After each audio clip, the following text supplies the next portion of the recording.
இப்போ வாங்க வாழைப்பூ பக்கோடா எப்படி செய்கிறது அப்படின்னு பார்க்கலாம். அதுக்கு வாழைப்பூ எப்படி ஆயிடுதுன்றதை பார்த்துடலாம். இந்தமாரி வாழைப்பூவை தனியாக எடுத்துகிட்டு மேலே கொண்டையும் சைடில் இறகு மாதிரி ஒன்று வரும், அதையும் ரெண்டுத்தையும் எடுத்துடணும். அது வேகாது, அதனால தான் அதை ரெண்டுத்தையும் எடுத்துடணும். ரிமூவ் பண்ணிவிட்டு கட் பண்ணிக்கலாம். அடுத்ததும் காமிக்கிறேன் பாருங்கள். மேலே கொண்டை மாதிரி வரும், கொண்டையும் இந்த சைடில் இருக்க சிறகையும் எடுத்துட்டு இதேமாரி எல்லா பூவையும் சுத்தம் பண்ணிவிட்டு கட் பண்ணி எடுத்து வச்சுக்கலாம். இப்போ அதுக்கு பக்கோடாக்கு தேவையான மாவு பார்த்துடலாம்.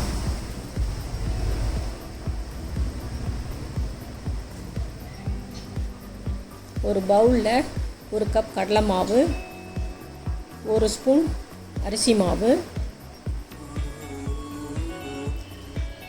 சாப்பரில் கட் பண்ணி எடுத்து வச்சுருக்கேன் வாழைப்பூவை, அதை சேர்த்துடலாம்.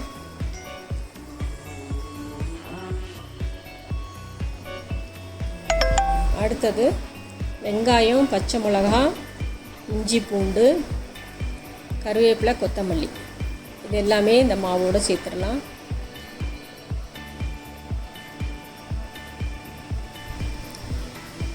சேர்த்துட்டு அளவான உப்பு சேர்த்துடலாம் இந்த ஸ்டேஜில்.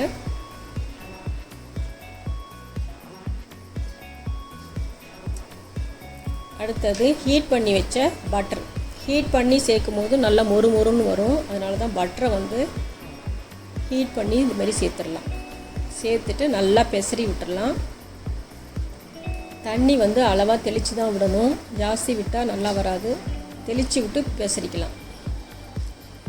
உதுத்து விடுற மாதிரி தான் இருக்கணும், அந்த மாதிரி பெசரிக்கோங்க. இப்போ எண்ணெய் காஞ்சிடுச்சு. இதில் இந்த மாவை உதுத்து விட்டு வெந்த உடனே எடுத்துக்கலாம்.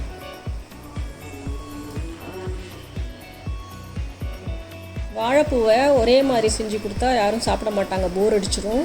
அதனால் இந்த மாதிரி பக்கோடாவாவோ இல்லை வாழைப்பூ வடையாவோ செஞ்சு கொடுத்தீங்கன்னா வாழைப்பூ சாப்பிடாதவங்களும் விரும்பி சாப்பிட்ருவாங்க. இப்போ பாருங்கள், ரெடி ஆகிடுச்சு. எடுத்துடலாம். இதே மாதிரி நீங்களும் செஞ்சு பாருங்கள். தேங்க்யூ.